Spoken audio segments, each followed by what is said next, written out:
Is Nigel Farage a racist? Let's talk about it. So, everybody knows now that racism is a bad thing. It's irrational, it's pseudoscience. Over the last 400 years, we've learned that scientifically there's not much difference between races. It's an external manifestation of environmental factors that inform melanin and some genetic factors that are pretty marginal. And we know that racism is bad. You don't judge someone on the colour of their skin or appearance. But why is racism still a problem? And how does it manifest? Well, racism has changed over the last 100 years. Racism isn't what it was. People aren't explicitly racist like they were in the past. It's really ironic that people who are racist don't use racial slurs in the same way they used to. For example, Nigel Farage, in his younger years, he was known for using racial slurs and his fascist beliefs. Alan Sked, the founder of UKIP, spoke about how he would use the N-word in meetings, and other people have said that, even some of his enemies have said that, actually no, he doesn't use racial slurs. They've never heard him be racist. And I can believe this because racism has changed, and people who are racist, some people are explicit about it, but most people are not. You would not know if someone is racist.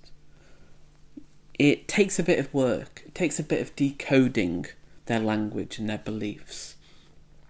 Because racism now has been normalised. And that's been through a process of dog whistling, fig leaves, and obvious falsehoods. And Jennifer Saul talks about this in her book, Dog Whistles and Fig Leaves.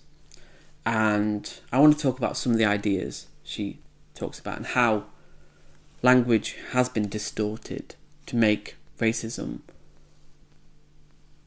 kind of under the radar, and you kind of don't know in some ways if someone racist or not, because they may be using these dog whistles, and a dog whistle is a reference to the fact that dog whistles are an ultrasonic sound that can't be heard by humans. Only a dog can hear the sound. So it's a coded language pointed at a specific target audience, so they know what this means. But to the public, it could be innocent, and that's the point.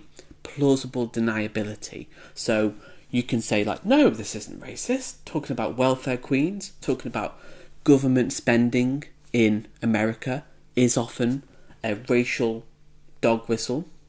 And also, there's fig leaves as well. So Jennifer Saul, in her book, talks about when Donald Trump did his first campaign speech, he called Mexicans rapists. Clearly a racist thing, explicitly racist. But afterward, he said, but I'm sure there are some good people, some good Mexicans.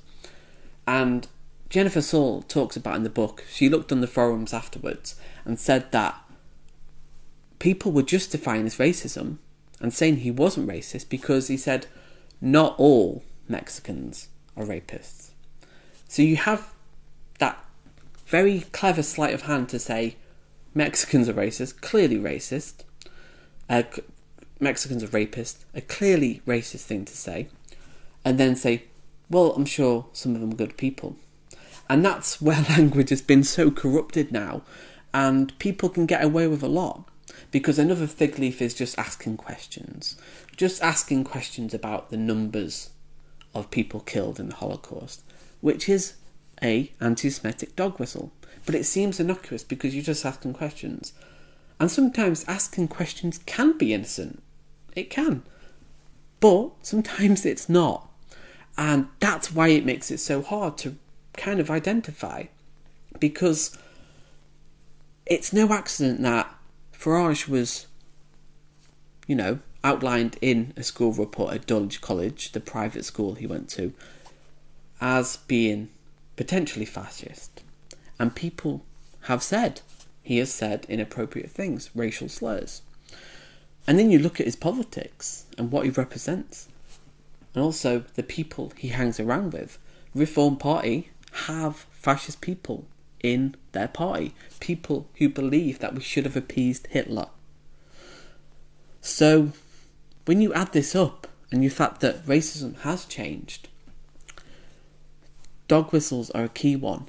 Farage talking about Sunak leaving the D-Day celebrations, commemorations early. He doesn't know our British ways. He doesn't know that is a classic dog whistle, because he's not saying it explicitly, he's implying it.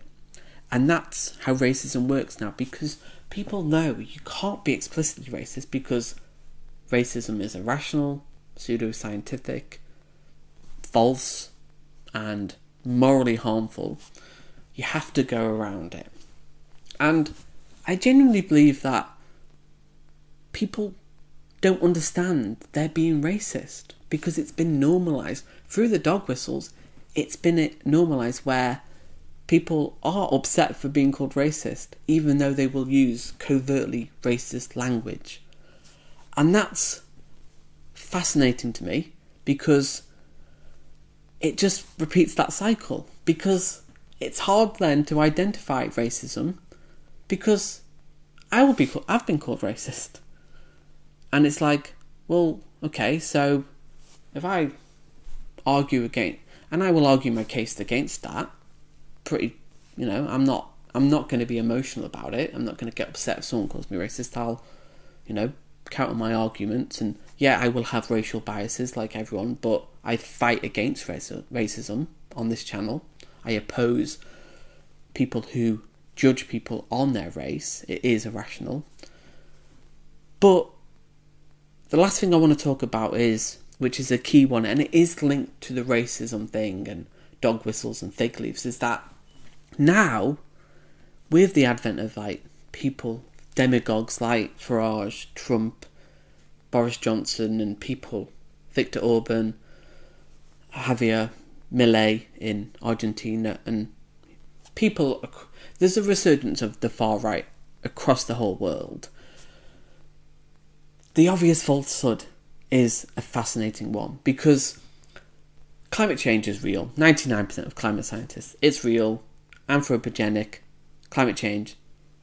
Look across the news, it's real, it's happening, it's a fact. But people like Farage question it. It's a scam, it's not true, it's natural. Richard Trice says that we've always had climate change, and to an extent, obviously, climate is changing over thousands and millions of years. But the fact that now you can just, and again, it is fascist because it's anti-intellectual. It's saying, oh, don't believe in the experts, don't look at the science. It's a feeling I have. I feel that climate change is not a problem. We don't have to solve it now, even though we've known about climate change since the 1960s. We can slow it down. Don't listen to the IPCC. It's fine. But the falsehoods is the crazy thing that we allow, and it's that post-truth era where the fact that immigration is necessary, it's a net good, it's a moral right, it's a democratic right, it's a thing that is good. Culturally, it is good. Multiculturalism is good. Climate change is real. Brexit, objectively, has been a disaster economically. It's not worked. And it was based on lies. And it is that irrational thing of race is not real. Science should be ignored because it's got a left-wing bias, or the communists or socialists. And how do you fight this idea that racism is so elusive and it's all coded language, and often people won't even be aware they're being racist, but they are, and they will be in denial. When you call them racist, they'll be like, "Oh, don't call me a racist. I'm bored of it." But they are signalling racist tropes. And then the falsehood things, where it's obvious falsehood, where scientifically the scientific consensus is clear on this subject, economic consensus is clear on immigration, the fact that Brexit has been a disaster, look at our economy, look at the lies about the 350 million a week. So how do we fight this? Because this is only going to get worse. The resurgence of the far right. How do we oppose arguments that are based on lies, distortions, normalising racism? I think you've just got to call it out. It's inoculation, it's political education of the fact that these anti-immigration is a dog whistle, that people shouldn't be coming over here and they're just taking, they're taking our jobs, they're leeching off the system. Whereas the reality is not true. They provide a net benefit. They produce tax. They are working here and helping our economy. They are holding up our infrastructure in many ways. So, comment below, how do we fight racism when it's transformed into this coded language and anti-scientific, obvious facts that everyone can see? How do we fight that? Comment below and I'll see you in the next video.